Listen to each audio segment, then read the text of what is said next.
Home is the foundation of security, identity, and the chance to thrive. Our research reveals how displacement in temporary accommodation erases that foundation. Protecting all children is all our responsibility, regardless of where they come from. Their home is our home. Their heritage, our heritage.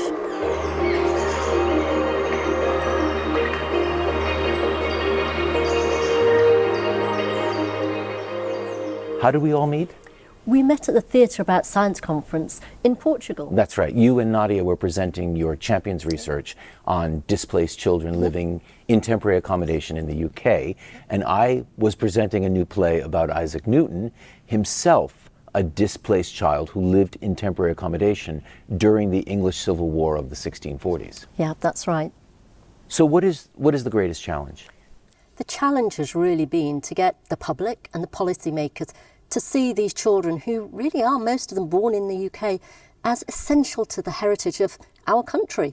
Because if they thrive, the country thrives. Newton's early childhood, before the age of 6. One of two critical periods in a child's life, when their brain is really growing at pace. Yeah, that's right. He spent that early critical period living alone in his grandmother's attic, where he would take a piece of black coal and daily trace the sun's movements, the shadows it made on the walls and floor of the attic. This whole period Newton would later describe as a time when time and space were his playthings and light his only toy. And had the local apothecary, the local pharmacist, if you will, had he not taken Newton in and raised him in a stable home, and then eventually got him a scholarship to Cambridge, had he not recognized the extent to which Newton's childhood heritage would be key to something greater than Newton's worldview, no pun intended, history would have turned out very differently.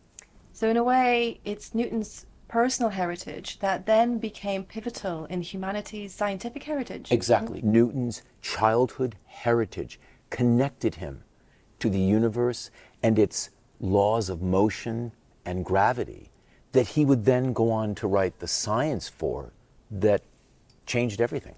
And Newton's story really shows us how, just in simple ways, if a child is nurtured, what really can become of them, even if they're brought up in a safe home, albeit a little bit unorthodox. That's right, that's right. Yeah, because Newton wasn't invisible. He had an identity. Exactly.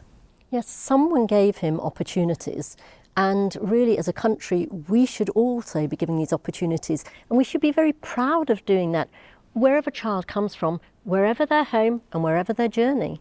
So this is exactly what sparked One Home, One Heritage. Right. The idea that the stories in your champions research could become the basis of an immersive theatre experience in which an audience could live a day in the life of a child displaced living in temporary accommodation. We shouldn't be seeing our children as a national resource burden, but really critical to our cultural heritage. Yep, which is exactly why we're here at Pro today. Exactly.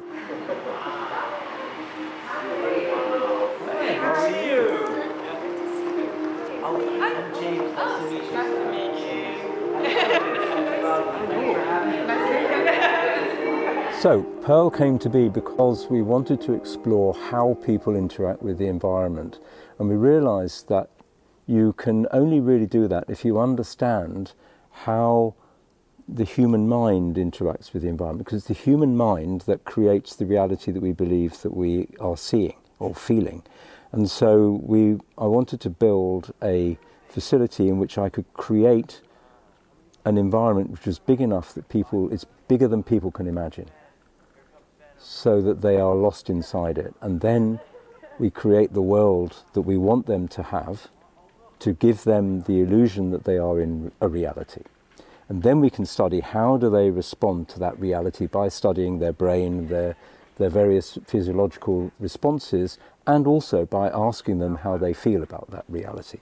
So that was kind of the mission. So then I asked an architect to build us a building, and they said to me, what do you want to put in the building?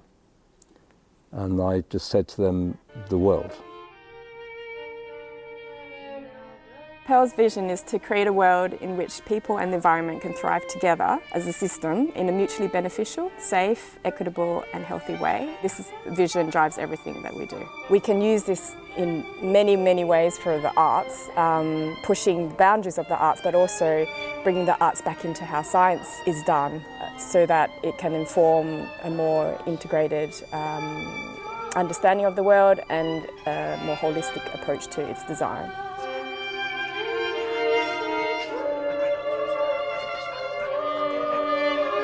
Pearl as a simulation facility is an amazing and exciting space to develop an immersive theater piece in. First of all, it's the biggest black box I've ever worked in. It's huge. It's extraordinary in its technological capabilities as well. You can do anything here, lighting, sound, smell, so it really allows you to immerse an audience in a mental, psychological, sensory, and physical world in a way that most theater makers dream of when they work in a black box space.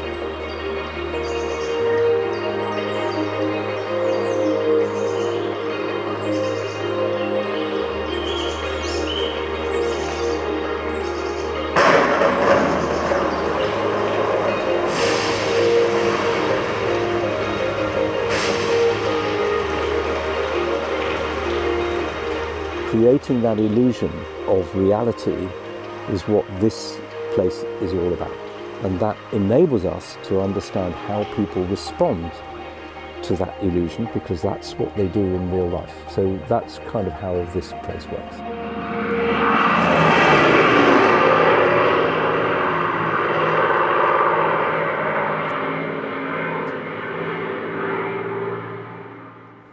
As the community engagement lead on One Home, One Heritage, tell me a little bit about what you see as the next steps. So the next step for One Home, One Heritage is going to be about deepening the engagement with the champion research participants, mainly to co-create with them the project content. Tell me a little bit about the kind of trust and relationships that you've built with those participants. Building actually on the trust and relationship we already have for the champion project. We will identify community members and then we will work with them closely to mainly the co-develop, as I said, like the project content, so we can capture their stories, their heritage, and their cultural expressions. Interesting. And so it's a participatory approach, you know, their engagement. Tell me a little bit about that. So the participatory approach is about ensuring that the research participants are not only just participating in that project, but also they are an equal partner in the project direction and impact. Oh, I see. And also they are active co-creator for each phase of the project. What are your long-term goals for the One Home, One Heritage Immersive Theatre Project? To create change, fundamentally.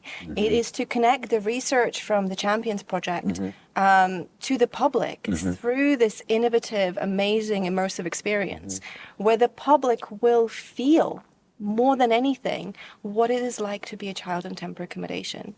And that is just so powerful. And we believe in that. We believe in that impact to then ripple out and create change nationally. And yeah. Internationally, because actually all of us in the world can be displaced at any time. We all need a stable home, and through nurturing we can all really, really thrive. So yes, we're starting here at Pearl, but ultimately we would want to take this immersive theatre exhibition really nationally and actually internationally to other countries as well. Right. To create and develop the project here at Pearl, and then potentially find some sort of venue in London, a more traditional theatre venue, potentially national touring companies, and then eventually some sort of scalable version of the project, which almost becomes a conceptual art piece, which we can then present at the Cannes Lions Film and Creative Festival, the Avignon Theatre Festival, the Venice Biennale, etc. World cultural and theatre events where this kind of work is presented.